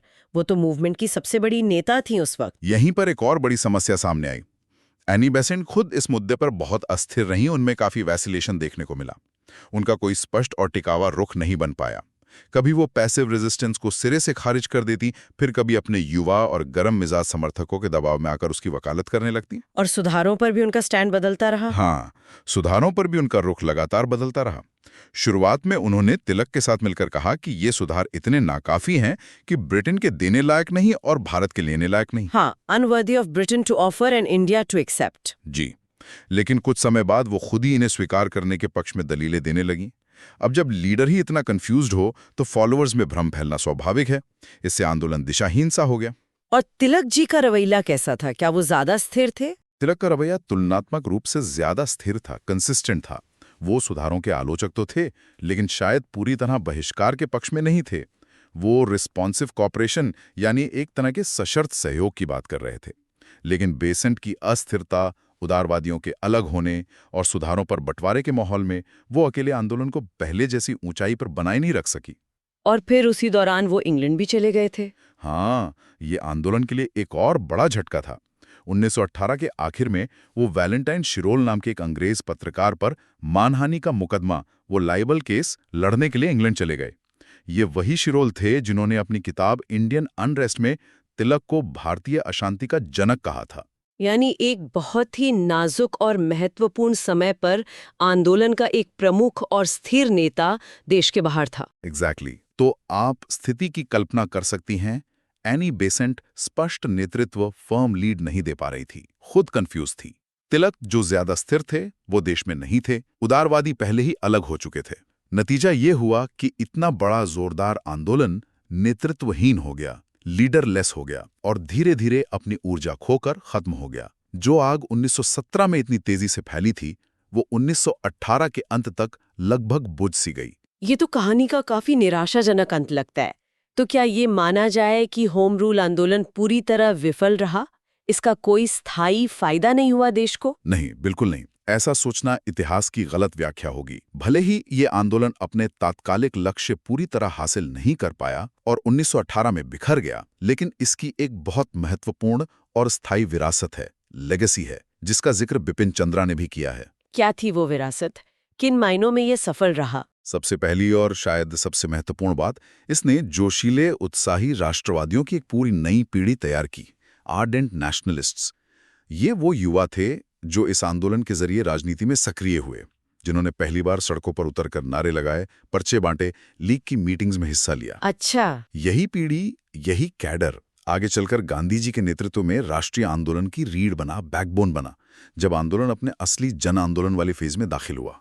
इसने आने वाली बड़ी लड़ाई के लिए जमीन तैयार कर दी थी। जैसे किसी बड़ी इमारत की नींव रखी जाती है। बिल्कुल सही उपमा है। और संगठन, ऑर्गेनाइजेशन के स्तर पर भी इसका बड़ा योगदान था। होम रूल लीग्स ने पहली बार शहरों और गांवों के बीच एक मजबूत संगठनात्मक जुड़ाव, ऑर्गेनाइजेशनल लिंक्स कायम किया। लीग की शाखाएं सिर्फ बड़े शहरों तक सीमित नहीं रही, वो छोटे कस्बों और यहां तक कि कुछ गांवों तक भी पहुंची। मतलब नेटवर्क बन गया। हाँ, ये जो नेटवर्क बना, ये बाद के आंदोलनों, खासकर गांधी जी के सत्याग्रहों के लिए अमूल्य साबित हुआ, इनवैल्यूएबल था। लोगों को मोबिलाइज करना, संदेश पहुंचाना आसान हो गया। और एक और बहुत बड़ी बात, इसने होम रूल यानी स्वशासन, सेल्फ गवर्नमेंट के विचार को आम जनता तक पहुंचा दिया। उसे गली मोहल्ले की चर्चा का विषय बना दिया, कॉमन प्लेस टॉपिक बना दिया। पहले ये मांग शायद पढ़े लिखे अभिजात्य वर्ग तक सीमित रही हो, लेकिन इस आंदोलन ने इसे लोकप्रिय बनाया। देश में एक व्यापक राष्ट्रवादी माहौल तैयार किया, प्रो नेशनलिस्ट एटमॉस्फेयर। स्वराज शब्द अब सिर्फ कुछ नेताओं का नारा नहीं रहा, वो आम आदमी की आकांक्षा बन गया। तो ये आंदोलन एक तरह से आने वाली बड़ी लड़ाई के लिए स्टेज तैयार कर गया। हाँ, बिल्कुल कहा जा सकता है। पहले विश्व युद्ध के अंत तक, मतलब 1918 तक, राष्ट्रवादियों की ये जो नई पीढ़ी तैयार हुई थी, वो राजनीतिक रूप से जागरूक हो चुकी थी, पॉलिटिकली अवेयर थी। मॉन्टेग्यू घोषणा के बाद भी बदलाव की धीमी रफ्तार से उनमें बेचैनी बढ़ रही थी, इम्पेशंस थी। वो अब सिर्फ प्रस्ताव पास करने या याचिकाएं भेजने से आगे बढ़कर कुछ ठोस, प्रभावी राजनीतिक कार्रवाई करना चाहते थे, इफेक्टिव पॉलिटिकल एक्शन, जिसके जरिए वो अपनी बात मनवा सकें। लेकिन जिन होम रूल नेताओं ने उन्हें जगाया था, वो उन्हें आगे का रास्ता नहीं दिखा पाए। दुर्भाग्य से उस वक्त ऐसा ही हुआ। जिन नेताओं ने, खासकर तिलक और बेसेंट ने उन्हें इस मुकाम तक पहुंचाया था, वो खुद 1918 के अंत तक उन्हें अगला कदम क्या हो, ये स्पष्ट रूप से नहीं बता सके। जैसा हमने चर्चा की, बेसेंट खुद दुविधा में थी, तिलक देश से बाहर थे, उदारवादी अलग हो चुके थे। राजनीतिक पटल पर एक खालीपन, एक वैक्यूम सा महसूस हो रहा था। और इसी खालीपन को भरने के लिए गांधी जी सामने आए। एग्जैक्टली। और यहीं पर मंच तैयार हुआ मोहनदास करमचंद गांधी के राष्ट्रीय पटल पर एक प्रमुख नेता के रूप में उभरने के लिए। वो तब तक दक्षिण अफ्रीका में अपने सत्याग्रह के सफल प्रयोगों से और भारत में चंपारण, अहमदाबाद मिल हड़ताल और खेड़ा सत्याग्रह में किसानों और मजदूरों के संघर्षों का नेतृत्व करके अपनी पहचान और अपनी अनोखी कार्यशैली का लोहा मनवा चुके थे। तो जब गांधी जी ने अगला बिगुल फूंका तो लोग उनके पीछे चलने को तैयार थे। बिल्कुल। जब मार्च 1919 में गांधी जी ने उस दमनकारी रॉलेट एक्ट के विरोध में देशव्यापी सत्याग्रह का आह्वान किया, तो लगभग वो सभी लोग, राष्ट्रवादियों की वो पूरी पीढ़ी जिसे होम रूल आंदोलन ने राजनीतिक रूप से सक्रिय किया था और जो एक नई प्रभावी दिशा की तलाश में थी, वो गांधी जी के झंडे तले आ खड़ी हुई। ये एक तरह से आजादी की लड़ाई की अगली कड़ी थी। जैसे रिले रेस में एक धावक दौड़ पूरी करके दूसरे को बैटन पास करता है। होम रूल मूवमेंट ने वो बैटन तैयार किया और उसे गांधी जी के हाथों में सौंप दिया। इसने भले ही खुद मंजिल हासिल ना की हो, पर मंजिल तक पहुंचने वाले रास्ते को साफ जरूर कर दिया। ये जानना दिलचस्प है कि कैसे एक आंदोलन जो लगता है कि अपने लक्ष्य से पहले ही खत्म हो गया, वो असल में आने वाले ज्यादा बड़े और सफल आंदोलन की नींव रख जाता है। शायद यही इतिहास की खूबसूरती है कि हर घटना का अपना एक अप्रत्यक्ष महत्व होता है। इस पर सोचने वाली बात यह है कि क्या नेतृत्व का संकट या दिशाहीनता किसी भी जन आंदोलन के पतन का मुख्य कारण बन सकती है, चाहे उसकी शुरुआत कितनी भी जोरदार क्यों न हुई हो? ये एक बहुत मौजूद सवाल है जिस पर विचार किया जाना चाहिए। नेतृत्व की स्पष्टता, दूरदर्शिता और बदलती परिस्थितियों के अनुसार रणनीति बनाने की क्षमता किसी भी आंदोलन की सफलता के लिए शायद बहुत जरूरी होती है। Okay, so we hope you liked our today's discussion on Chapter 13, The Home Rule Movement and its Fallout of India's Struggle of Independence by Bipin Chandra. For more such discussions on UPSC topics, subscribe to the UPSC podcast channel. Dhanyavad, Jai Hind.